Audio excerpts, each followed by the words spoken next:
How do, everyone? Welcome back to the Potty Mouth Garden Club. Yes. Now, I've literally just sat down been in the house about an hour ago, so I didn't post anything saying the show was on, but I can just see there, everyone's bounced in the live chat. Welcome. Thank you very much. Now, for some reason, all my little, first things I do first, it's not working, but I just want to mention, I'll do it on screen share. If you want to pop over and join the Potty Mouth, sign up for our little show there, that would be fantastic if you wouldn't mind doing that. And the Discord, links in the description and everywhere. Pop over to the Discord, that would be fantastic. Now, Ian mentioned that he forgot to turn off the 15%, so he's left it on tonight. So if you want to think about getting your second lot of sown seeds ready for this time, 15% off seeds if you use the word potty on when you kind of do the checkout there. Go on my page. There's a link in the description. I think there's a link in the live show notes as well. Look at that big bonny lad there, man. Right, then our guests. There we go. Mark, hey. Hannah, and Stephen. Hannah, we'll jump to you first there, Hannah, because we haven't. The last time you were on, we wanted to get you on. You had to. You didn't have Wi-Fi. That was right. No, I didn't have internet. You were all ready to go, and you realised you didn't have Wi-Fi. And yeah, we're in the new house there now. So, and seeing the backdrop looks lovely. Are you well? Are you good? Yeah, I'm good. Really good. Yeah. Yeah. So you know what's coming because I've showed you this photograph only briefly. You know what I mean? So. Who's it? You know, there's a bad influence there. You know what I mean? Tell us, because you've been going down to London quite a bit now, haven't you? Do you know what I mean? So, what was that trip for? Yeah, I just had a few things on down there, a few places I wanted to visit, and then ended up meeting up with Jessie for the whole day, and she took us on a little tour of all of the sites, all of the pubs. Yes. What is that that choice of drink? Is that cider? Is it? Yeah, cider. Right, she likes her cider there. So did I right in thinking, did you go into a show down there, like a garden show down there? No? I'm going to do a show down there. All right. So that's not until July, but there's a few bits and bobs that need sorted out beforehand and stuff. Right. Well, Hannah, it's lovely to have you back in your new house as well. Thank you very much. Mark, how are you doing, lad? Good evening. Good evening. Right. Are you well? I haven't got any. Don't worry, Mark. I haven't got any kind of drunken photographs of you there. That's nothing incriminating. Not yet. Are you well? I am fitting well. Yeah, it's been a beautiful day here today in the sunshine. So we've just been We've just been talking before. I think it's probably on the secrets as well. That you went out for a walk today, and the midgie hatchings have been happening. And it's like swarms of them. Aye, everywhere. Because I had my shorts on as well, so my legs are probably going to fit into smithereens. Yeah. So I forgot to ask you this, Mark. Is this for you up there? Does this happen constantly all the time up there? Is this like when it comes, they're here all summer, or do they go? You know? Yeah, they'll be about pretty much all summer now, but not as bad as they are now. I mean, I've never known it like that before. That was awful. Like walking along, and there's just clouds of them everywhere. It was all over the place, but you can feel them hitting your face and your eyes and stuff like that. And it's just like, I wonder how long the lifespan of a midgie is. Do you know what I mean? It's just like, is it like a week or something, or you know what I mean? I don't know. I'm assuming something will come eat them at some point as well. Maybe it's the birds that come along and eat them or something. I'm not sure. Midges are just horrible, especially if you get bitten. Do you know what I mean? You can't help but itch, kind of thing. So, I mean, if it lands on your face, its lifespan's about 2 seconds, isn't it? Are you well? Are you well, big lad? Are you good? Yeah, very well, thanks. Carrying on as usual. Yes. Well, I'll have a little chat. Look at this. This. It's getting there, Stephen. Man, looks lovely, doesn't it? Eh? So, have you left it like this now, Steve? Have you kind of temporary? Yes, I have. We needed to. Well, you can see there the weather's lovely. It was sunny, but only 7 degrees, and I wanted a temperature a bit warmer than that. So what we've done, you can see at the top of the door, there's a batten there, and I've tied it in at the top of the doors on both ends to stretch it.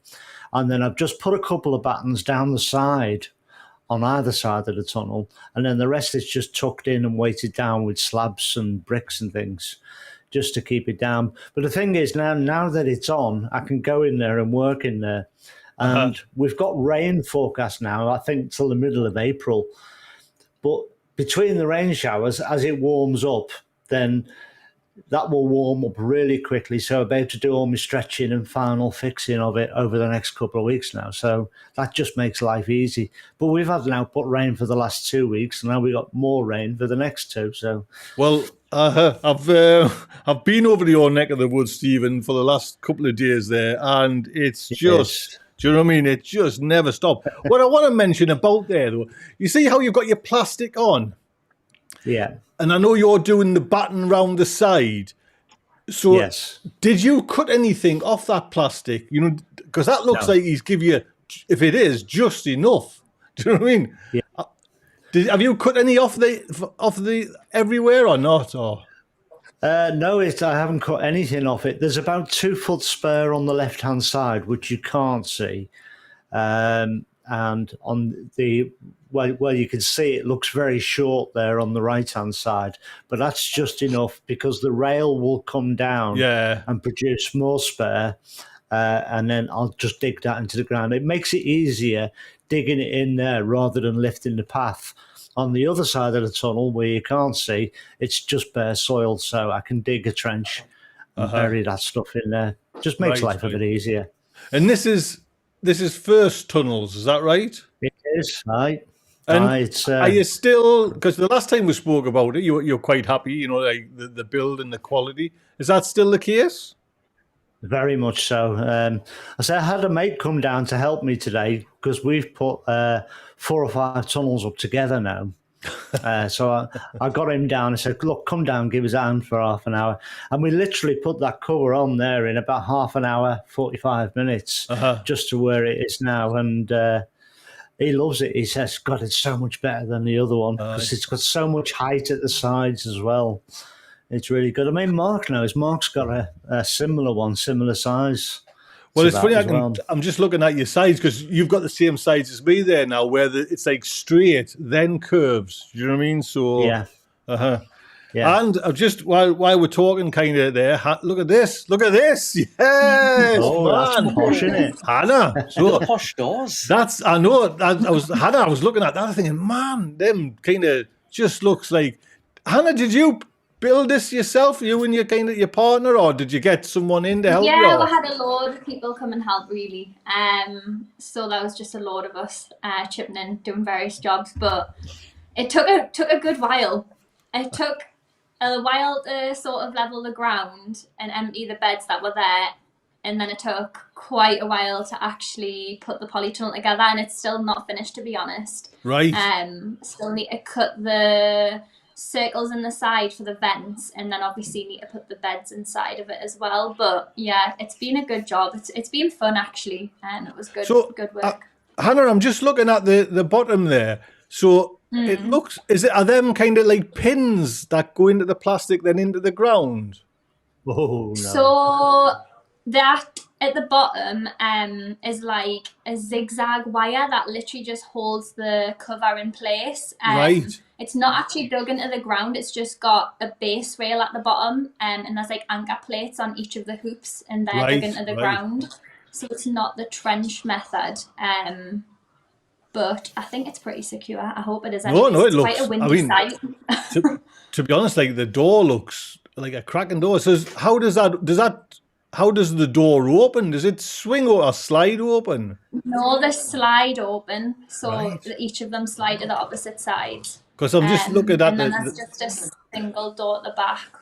I'm just looking at the kind of the edge and the sides. It's all nice and neat, mind you. It's way neater than the kind of the effort I did. So, do you know what I mean? It's kind of, is that because so I was worried that we were going to rip it, because like obviously you've got to pull it super tight to get it get a nice fit, and I was worried that we would rip it, but obviously it's really strong material, so it was fine. So the colour to me looks white. Is that just condensation on the inside, is it? Or No, I chose the kind of, it's not opaque, but it's kind of got like a UV cover on the Right. outside. So it's not completely transparent. Right. Oh, I've never seen that to before then. Yeah. So We put the cover on the wrong way because obviously it's got the UV thing on the outside. It's got a massive thing written that says this bit on the inside. right. And we put the cover on, spent, like Steve says, like 45 minutes putting it on, and then realised that it was the wrong way around and had to take it off and put it back on. So it took about an hour and a half to actually get the cover on. Oh, right. So as well, Hannah, once you're in there, did it say, like the weather warms up, can you lift up the polytunnel a little bit, like tighten up the plastic? Has it got a Yeah, they've got like it's got like a bracket on the bottom that you can lift up within I think it might be about 10 inches, I believe. Maybe Right. that's a bit No, much. well, Might not be that's that all right. That's but yeah, you can sort of adjust it as the warmer weather, the colder weather gets about. looks really tidy there, Hannah. To be honest, who Yeah. that's not First Tunnels. That's Northern Tunnels? Am I right in thinking? Yeah, that was Northern Tunnels. And what about for you? For like, I was asking Steve there, quality.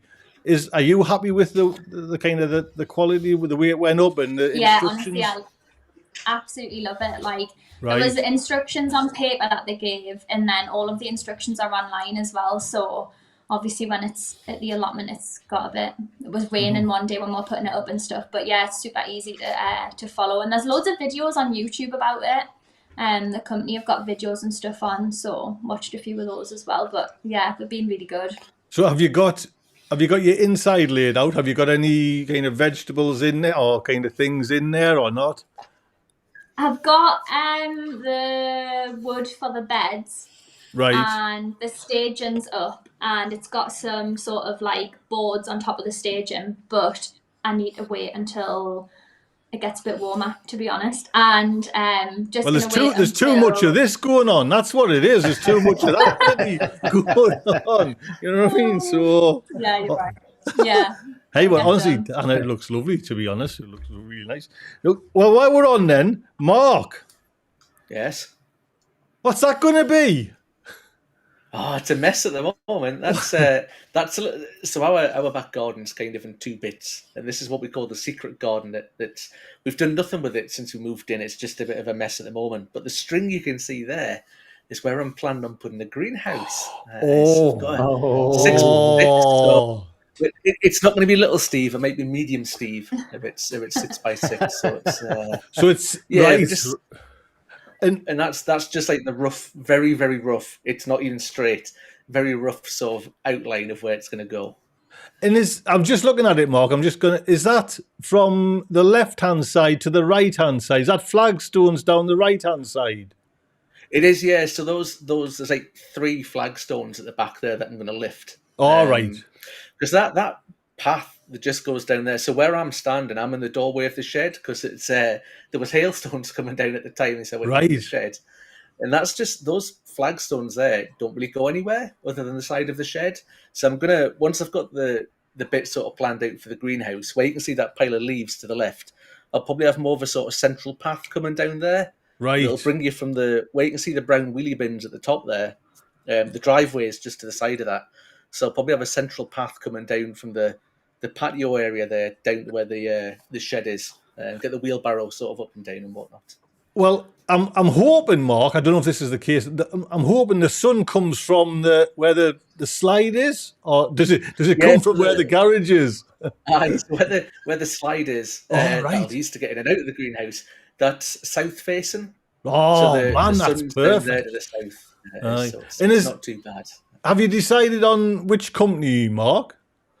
I'm going to go with Halls. So after I saw everybody else go with Halls, I go with Halls. The instructions, though, I mean, I've got a First Tunnel like Steve has, and like Hannah was saying, all the videos are online and stuff like that, and the instructions were dead easy to follow.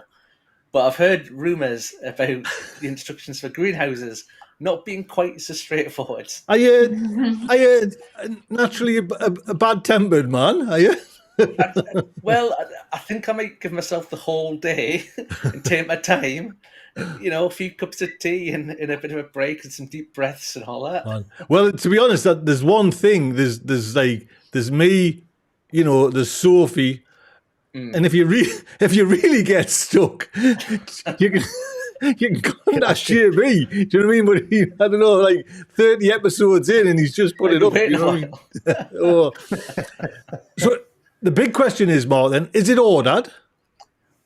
It might be. Oh, man. Yes, they said it said 2 to 4 weeks delivery. But then when I got the email through afterwards confirming it said something like deliver before the 14th of April or something, I think it is.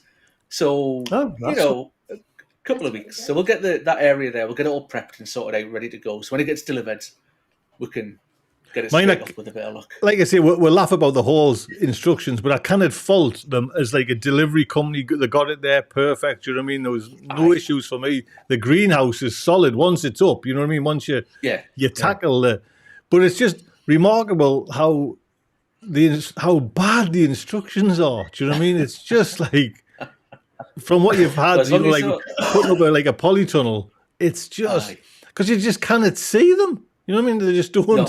They just physically cannot see them.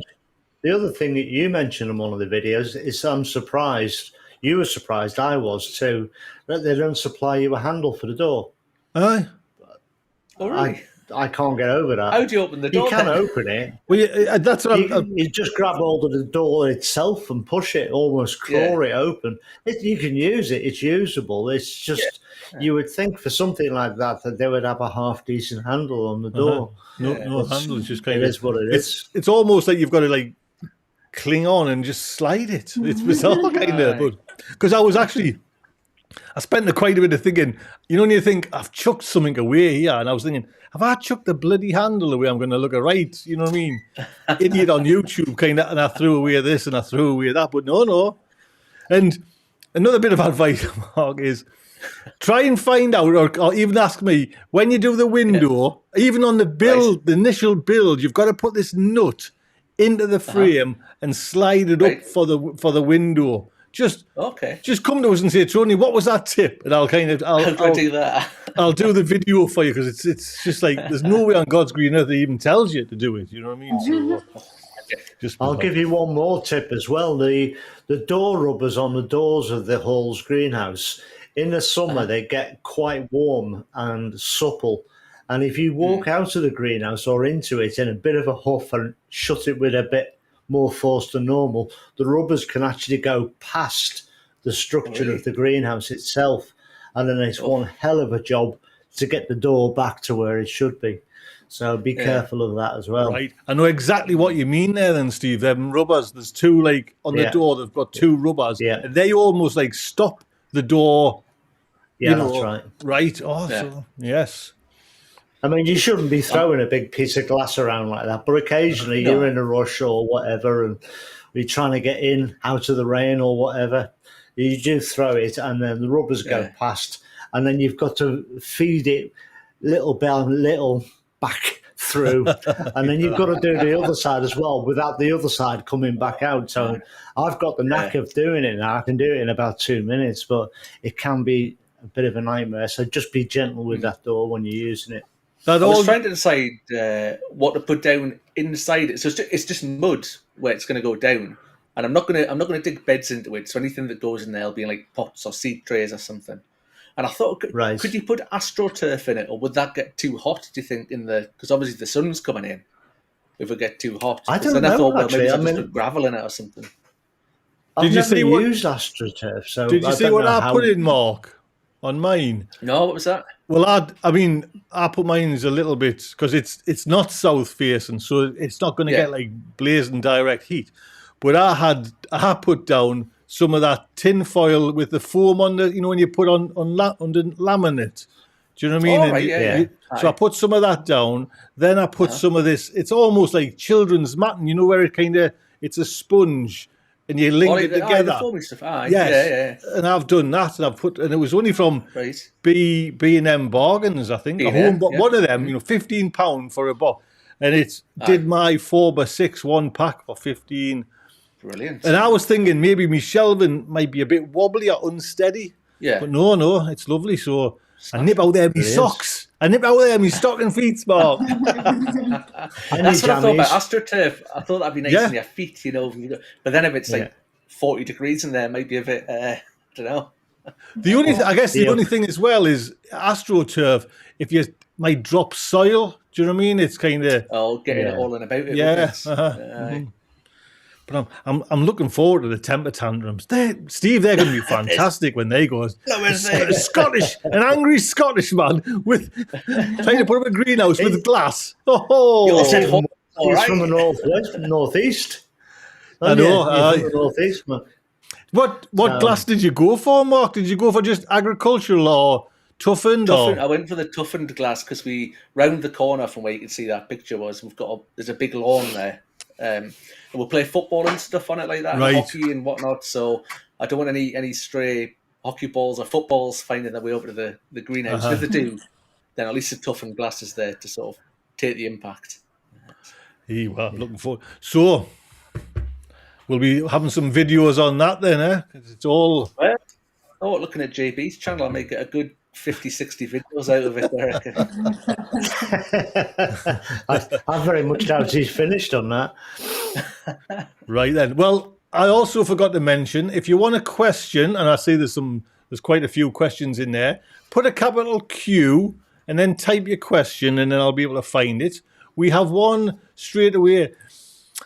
Yvonne Allen's asking, hi, has anyone had difficulty trying to germinate banana shallots? I've tried different sowings with different seed companies. She currently has 6. I guess that's just 6 actual banana shallots. Well, Yvonne, I'm actually, I'm not even doing it this year. I'm just going to put that, I'm just moving that up a little bit, so hopefully all of them land there.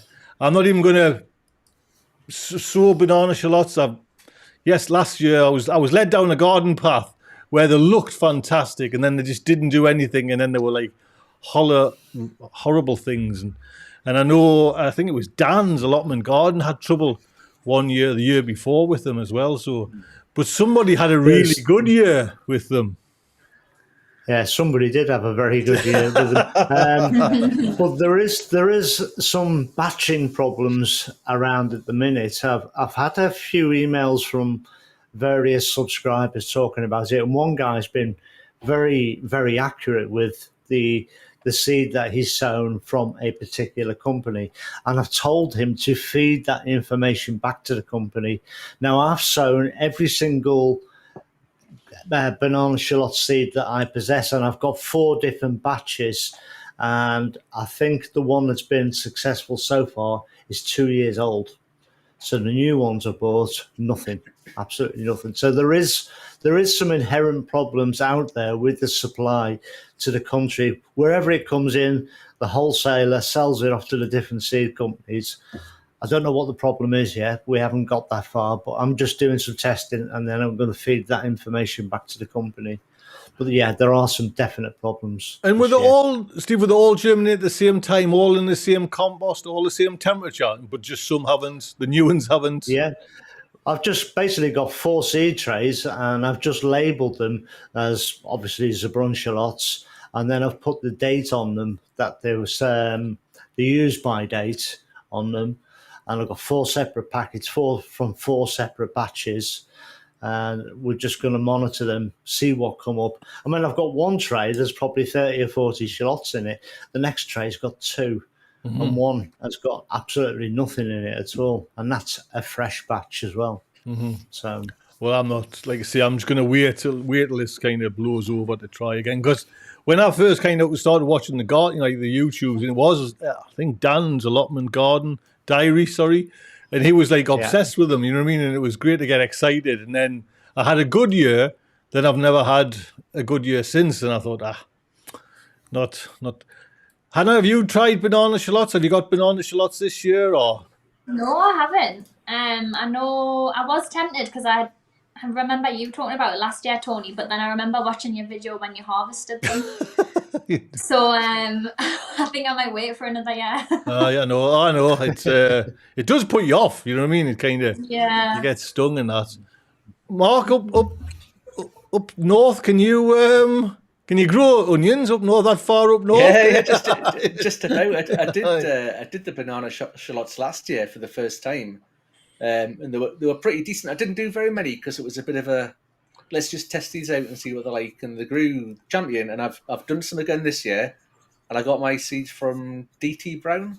All right. For the banana shallots, and they're fine. The germination's been fine, although I remember Steve told me off for sowing them too early. Well, so they've not, admittedly, they've not grown very much just yet, but they're still alive and they're still going. So I've got some faith that they're gonna. We all get scolded on WhatsApp there. And I noticed Hannah today was being, you know what I mean? Like yes, Hannah, what did you do that for? You know what I mean? It's like a teacher. So you must try harder, Hannah, with them. What was it? Chilies. That's right. Yeah. Chilies in too big a pot.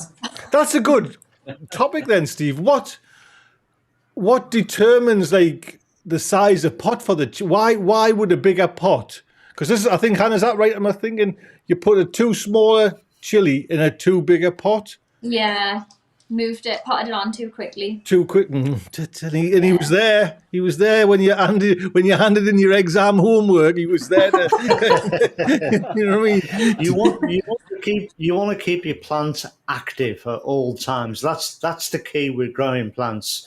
So if you've got a plant growing in, let's say, a 2-inch pot, and it's filled that pot, if you then put it into a 3-inch pot, you've got half an inch of more compost around it and a little bit more water for that plant to grow into. And it'll readily grow into that because it's seeking out the water, because you're letting it dry out, use all the water between waterings. Now, if you put a tiny plant in a 3-inch pot, it will never drink all that water. So the plant thinks, well, I've got water here, I don't need to send any more roots out. So it actually stops growing. And a plant can actually physically dry if there's too much water for that plant to sit in. So the idea is to encourage it, get it growing a little bit at a time, and then as soon as the roots come out the bottom of that pot, pot it on again. And some plants you might pot on 4 or 5 times before you plant them out, but they're raring to go, they're racing away, they're constantly growing, and while they're growing the roots, they're growing the top bit as well. And then you put them in the soil, you carry on feeding them, watering them, and they've got the best start ever. And those plants just want to romp away. Mm-hmm, mm-hmm. That's actually. Did you get that, Hannah? Yeah, I made some notes. There you go. Write that down. It's actually interesting because you would think bigger pot, there's more room to grow. For a hungry plant to start its life cycle. You know what I mean, and get going there. So I've got. You wouldn't want to go and sit in the middle of the NEC and live there on your own, would you? That's in the middle of the NEC. But if he give you a room with a few amenities, you'd be happier. Oh, as long as there's a food vendor, I'll be happy. You know what I mean? And a 3D printer. Yes. Mark, when we're talking about kind of chilies, I seen you kind of posted a little chili picture there. Are these yours, Mark? They're mine, yeah. They're doing all right. So they were sown on the 8th of January, and the big tall ones there, you can see they're Kashmiri, and then there's 2 other varieties in there. There's Hungarian Hot Wax is the other one, and then California Reaper is the third one. Oh, right. So they're all about the same size, but they're just about ready to be potted on now as well into a slightly bigger pot. So I'm just Mark. I mean, it might be sorry, Mark. I'm just jumping in there, but it might be a bad picture there. But the one on the right, has that not dried out, or is that just the way the foot? Because it looks to me that one looks pretty dry, struggling. They are due to be watered, but because I'm going to pot them on, I don't like potting them on when they're really wet. So when you take them out of the pot and they're really wet, the compost just disintegrates when you take it out. So I let them get a little bit dry when I go to pot them on, and then it sort of keeps it all together in one unit for going into the new compost. So is that your full collection for this year then? The Kashmiri, the Reaper and the Hungarian, is that your chilies there? Yeah, for this year, that I'll probably, to be fair, I'll probably give away a couple of those as well. So I'll only have one of each variety in the Polytunnel, because I'll generally grow more sort of tomatoes and sweet peppers, sort of grow what we eat the most of, in the space that we've got. But with a greenhouse now, next year, I can expand the repertoire of what I can grow. It's amazing, because I'm going to grow a little couple of chilies in the greenhouse. Like, to mention as well, when I'm talking about chilies, March the 29th, on this Wednesday, myself and JB are doing our chili special again. This is the second one. I've got some questions for JB, and I think JB's in the chat there as well. So just to let them know that we're kind of good to go for that. Hannah, your chilies, how many are you growing, and what varieties are you growing? I'm growing quite a lot. I think I've got about 8 different varieties. So I got a load of them from the Chili, is it like Chili Revolution or something like that? They're a company online. So I've got a few different Carolina Reapers, like chocolate and yellow, Turkish Snake, Thunder Mountain. Will some of these, Hannah, be used in Trackall restaurant? Are these all for your own kind of? Yeah. I'm just gonna pretty much probably split them. Maybe like 60% will go to Trackall, and I'll take 40% to the Polytunnel. But yeah, Trackall are all about the chilies, the lovely spicy chilies. So, like the really hot ones, will they still take them as well? Will they? Yeah, I think generally they do a lot of like preserving and stuff. So I think they probably dry them and then use them like at a later date. Which is pretty much what I did with my chilies last year. But I had like the best year I've ever had for chilies last year. And then this year, honestly, some of them are so small, and I sowed them in like mid-January, and they're under lights, but I just don't know.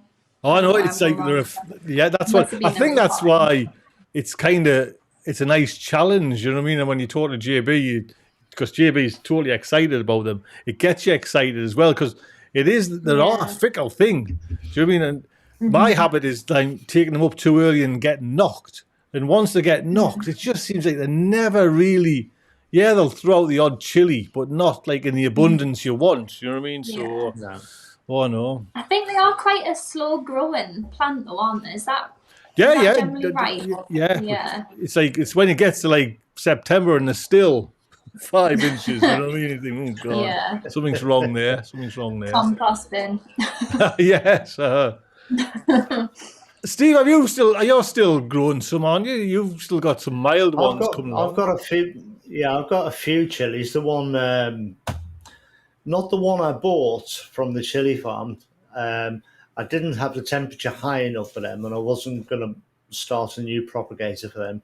But the ones Audrey sent me, I can't remember the name now, Compolo or something. Right. I've got a few of those in the greenhouse. But again, they're only tiny, but then I sowed them late as well. Mm-hmm. I'm sure you still get them. I sowed mine. There was one as a test for a germination on that hotbed you recommended, Steve. And they were just dead late germination, but they came and they sowed. Stephen, got to say a thank you to you, lad. Look at that, atomic fusion, boom there.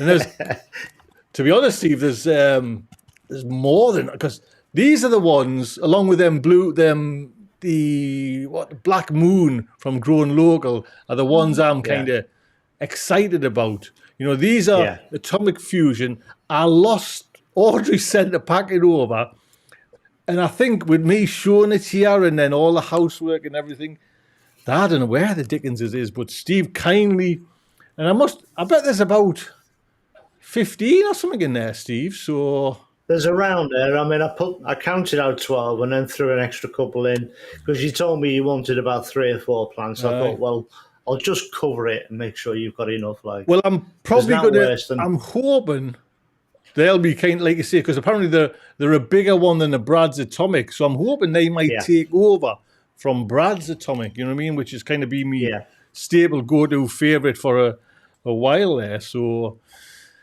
That would be nice. Yeah, Have it's you interesting. sown have you sown all your tomatoes now, Steve? Yeah, I think all of them are sown now. They're actually on the kitchen windowsill. A couple of them have taken the covers off because they've hit the covers. You know, the plastic covers on the top of the Super 7s? Right. They've hit them. So now they need to get out in the greenhouse where they can grow a little bit more, get close to growing its first true leaf, and then I can pot them on. Man, exciting So time. they're We're off going to and running. have, we've talked about it as well. We're going to have, I think it might be next Monday, we're going to have a tomato special. You know what I mean? So that will be nice as well, because we're going to do like I've got to have some, my wife said I'm doing too many specials. You know what I mean? Need to spend some time, with my good lady. So I think it's next Monday we're going to do a tomato special if anyone's interested. Wednesday That for the makes sense, chilies. though. Yes. Makes sense. Do them on the Monday night. Yes, that would be fab. Mickey Pops is asking. Now, I've never heard anything of this, so I'm looking for your thoughts on electroculture. Has anyone tried it and had any success? I'm not sure. Electroculture? No idea. No idea No, at all. someone- Never heard of it. Sorry. Someone put in the comments would be nice, and just, let we know. Mike's allotment. Has anyone sown melons yet? Mike, I have. I sowed at the same time as my tomatoes. I've sown all my tomatoes 2 days. Don't you? How can you laugh when you told me you weren't sowing your tomatoes and then you've sown them all? The melon, because I've got me greenhouse, the melons aren't going up the Polytunnel. I'm just going to try and get one in the. To be honest, it's a little kind of. It's so warm in there. I'm thinking, I can't fail, Stephen. I can't fail. I failed every year with a melon. Do you know what I mean? I've never had. Every time you say I can't fail, you think, oh, it's broken now. I failed. Or a fox has at it or something. Well, this year I'm hoping to get. These are the ones.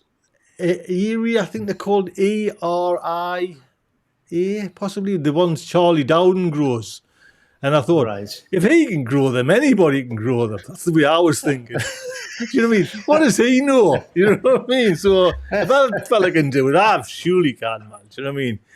Bloody hell. He's probably been gardening for longer than me, crikey. I know. But that's the variety that I've sown. So I've sown mine. I'm guessing, Stephen, then you're not sown yours just yet. I'll sow them probably the start of May. One thing, I mean, I've never proved this to myself or done a trial on it. But one thing I was always told about melons is that if they take a little bit of a chill, it not only knocks them like it does with the chilies, it knocks them permanently and it can kill them. It's that quick with a melon, and that's severe. So even a chill of taking them out of your greenhouse and put them in your car to take to the allotment is enough to finish them off. That's what I've always been told. Again, whether it's true or not, I don't know. But so I wait till the weather's really warm and then I sow them. I'm not getting away fine. That's what I was going to ask you there, Steve. Then, have you still got time on your side? Then, if you're sowing in May, like beginning of May, is there still plenty of time to grow a melon? Is there? Yeah, those things. I mean, melons, cucumbers, courgettes. Courgettes are a little bit slower. Butternut squashes, pumpkins, all those sorts of things. They'll just eat you out of house and home. Mm-hmm. They really will. They'll just go mental. But again, it's keeping the plants small in a small pot and keeping it moving on. Get it to a decent size by moving it on when the time is right. And then once it goes in the ground, it'll just romp away and go crazy. What about like the soil mixture for? Do you need like to add in like water retention media as well, or just compost? I wouldn't. I mean, I'm going back next year when my current batch of compost runs out. I'm going back to making my own compost again like I used to. And I had a basic mix which had things like leaf mold in it, a bit of soil, that sort of thing, a bit of homemade compost, but in the right proportions. And then from there, you just add one ingredient to make it into a potting mix, and then you add something like rotted down horse manure or something to strengthen the mix, as a feed mix for things like courgettes. So it's just putting the right things in that plant needs. And though all those plants, they're hungry as heck. They'll, whatever you give them, they'll eat it. Right. Mark, melons? Is that? Have you heard of melons up there? Is that something? They're already there. They're already sown. They're growing. They're under the lights. They're Minnesota Midget is the variety I've gone for. They were recommended by Bill and Val, if anybody's seen their channel before. So Bill sort of recommended doing that variety in the UK. So I thought, right, give it a shot. So they're sown. They're done. I've got some spare seeds though, just in case. So you never know. When did it sounds like, Mark, you sowed yours way earlier than even I sowed mine. So when did you do yours? I'm trying to remember when I did them. It was a couple of weeks ago. I mean, they're little plants now. I mean, they're not massive. They're not sort of. They're still just about that big, but they're starting to get there. So I might have to nurture them a little bit after hearing that from Steve. I think I might look after them a little bit before they go anywhere near the outside. I wonder if you could do it like Jessie told me that she does our cucumbers, and I've actually seen a video of Jessie's 2 indoor cucumbers. Yeah.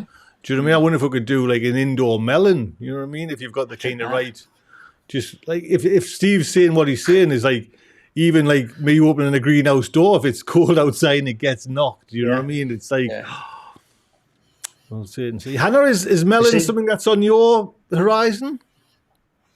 I've got seeds, but I've never actually managed to harvest a melon, and I've grown one every single year since I started, since I got my allotment. I did manage to get one maybe 2 years ago, and it was a very small cantaloupe. I think that was what it was. Yeah. And then when I cut it open, it wasn't even formed properly. Like inside it was like rock hard. And the rest of the plant had died, and that must have been like end of September. So I probably will give it a go again. I think that's exactly, you just described my whole kind of success with it. That's all I've had is like it was a cantaloupe, small one, cut it open, and it was just like, all that time and kind of, talking to it, watering it, and just never kind of. So I'm hoping like the greenhouse kind of kicks it off. You know what I mean? So, you can smell when it's ripe. You don't need to harvest it to look at it. You can smell it. You just need to get your nose to it, and you'll know when it's ripe just by the smell. Mm-hmm. Right. Let me. Sorry, Mark. I just want to apologise now. You know what I mean? Oh, look at that! The potatoes. Mine are exactly the same. Maybe not as bad as that. These are yours, aren't they, Mark? Yeah, they're some that I harvested late last year and forgot about them in the cupboard. Right. So, are you going to use them as seed potatoes this year, or? Oh no, they've completely shriveled. They're right. Oh, they're kind of right. Waste bin. Oh, were they just going to be eaters, or were they going to be seed potatoes?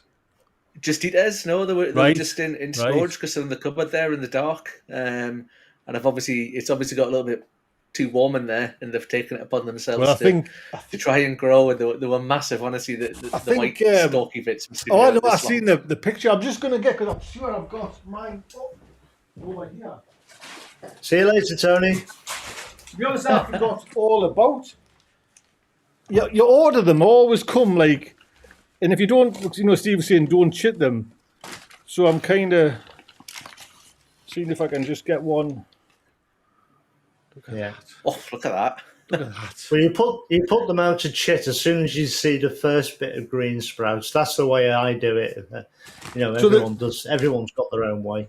Stephen, will they be all right still if I knock them off? Yeah, you can plant them. They're not too badly shriveled, are they? Couldn't really see. No, they're not too bad. No, they're not too badly. No, there's actually that one there. That's all right. There, that'll. Yeah, look at that. Just knock them off and get them in some light now, and we'd be all right. Yeah. To be honest, I've had a bit of a crap. They've got to be all right, because I'm not selling you any more tins of smash. It's costing you too much money.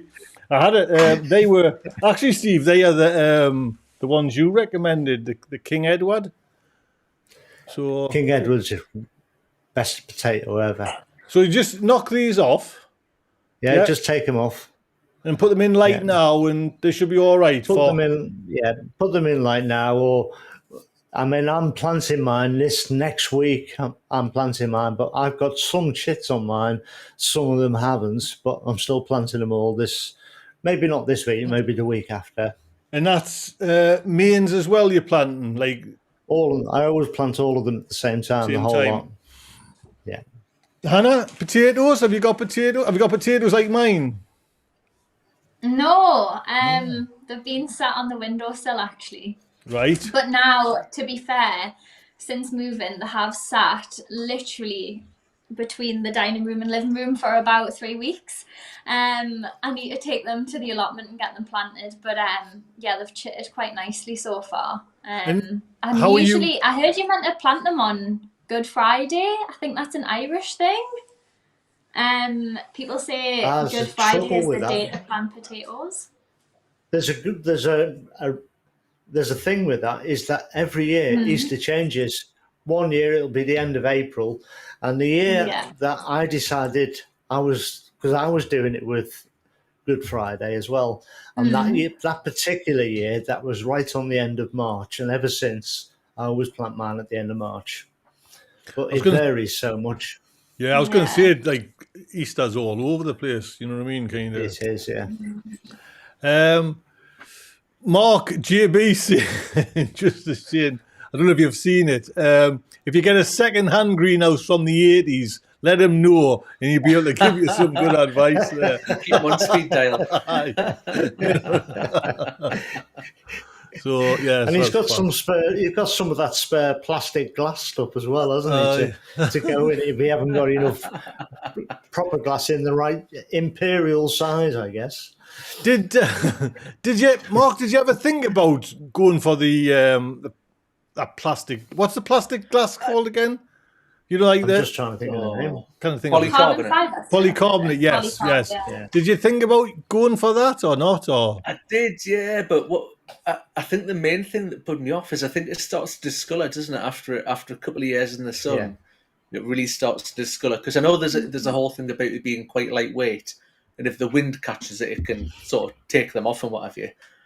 But because I'm going to use it, I've got a base as well, and it's going to screw into the base. I thought, well, it won't be too bad. But it's the whole discoloration thing. They just put me off a little bit, you know. After you see them about like a few years later, the sort of yellowy, orangey, browny sort of colour on the polycarbonate. And I was like, nah. You just had to look at JB when he was trying to fix them bits into his greenhouse, you know. And he was like, it's like buy the fucking glass. It was like, JB, what's the state of that you're putting in there, man? You know what I mean? Just bloody hell. Carol Burns is asking. 1 second, I'll pull Carol's up. How can I deter wireworm from potatoes? Mustard. Grow mustard. What, in mustard and mustard powder? No, mustard greens, or mustard as in a cover crop, like in, I'm trying to think of the name of it now. It's not an amenity grass. It's like you turn it into your soil to feed your soil, but mustard. Right. I can't think of the blinking name So of it now. What about mustard salads? Any of them kind of crops or not? Probably would, yeah. Probably would, but it would deter them. But the chief culprit is wireworm thrive in grassland. So if you've got grass paths between your bed and you've got a real extreme problem with wireworm every year, just get rid of your grass paths. Simple as that. Put some membrane down, some bark on the top, get rid of the grass. Margaret Alice has actually just got there before you, Stephen said. Carol, I've heard planting mustard greens after pulling potatoes deter wireworms. So, yeah. The problem is those wireworms make little holes, which make it easier for the slugs to get in your potatoes and they'll start to actually hollow out the potatoes. So is that what the wireworm does, Stephen? Just makes the holes? That's what and I then believe it does, yeah. Yeah, and then the slugs get inside, right? Yeah.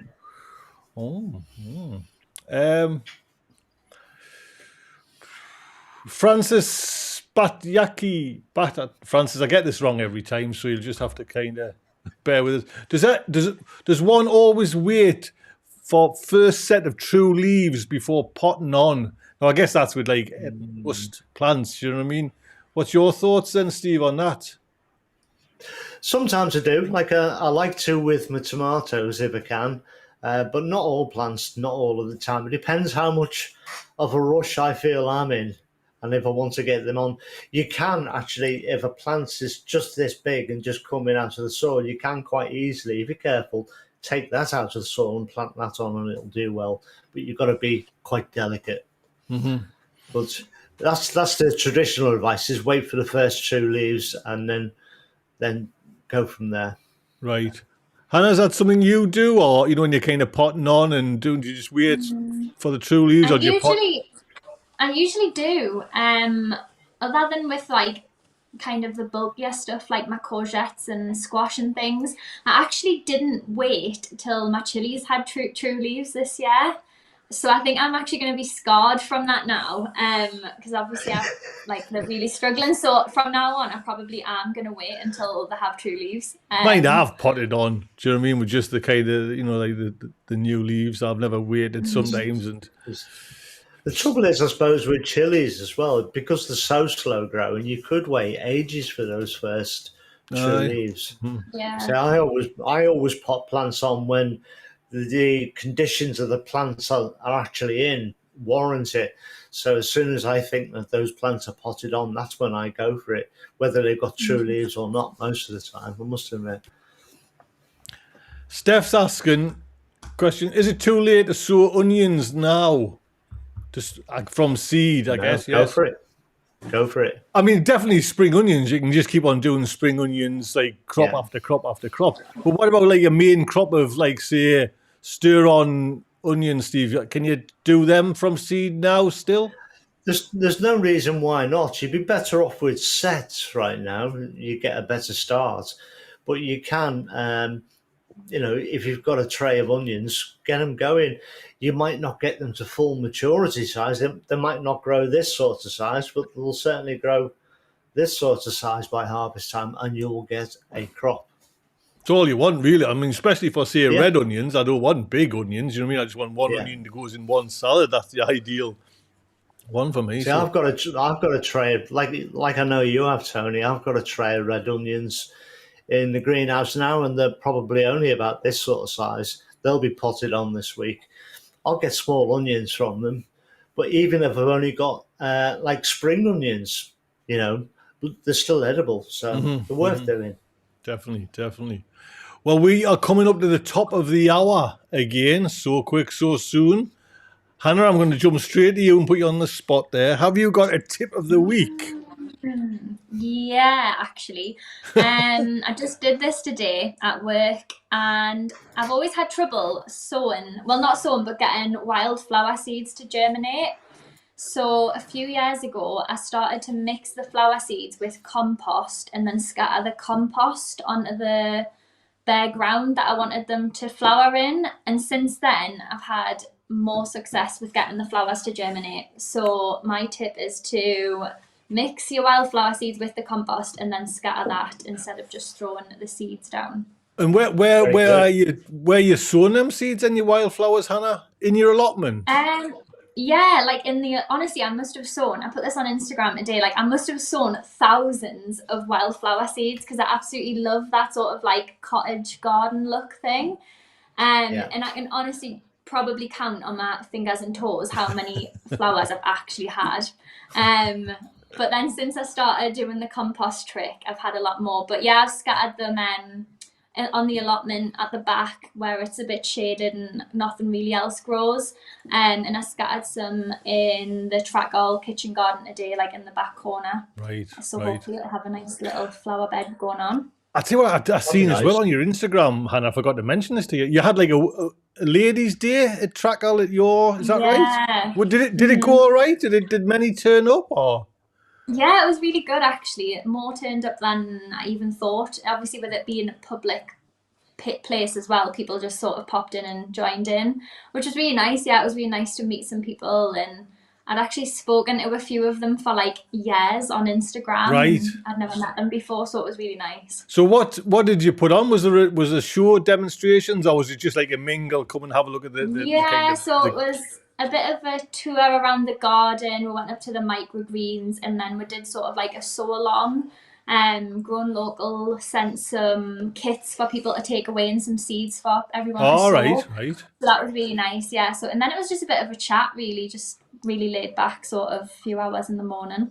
Oh, very nice. And so I guess it's going to happen every year, is it now, or?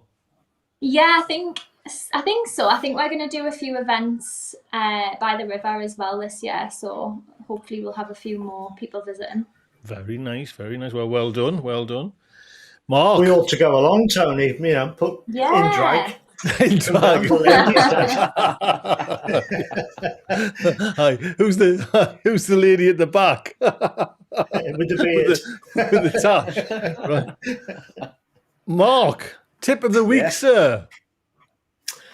Start looking out for pests like slugs and snails. As much as the temperature is starting to creep up, and all your lovely young little plants will start going outside. Certainly for people down south, anyway. Not quite here up north yet, but it's getting there. But things like slugs and snails and whatnot will start to wake up.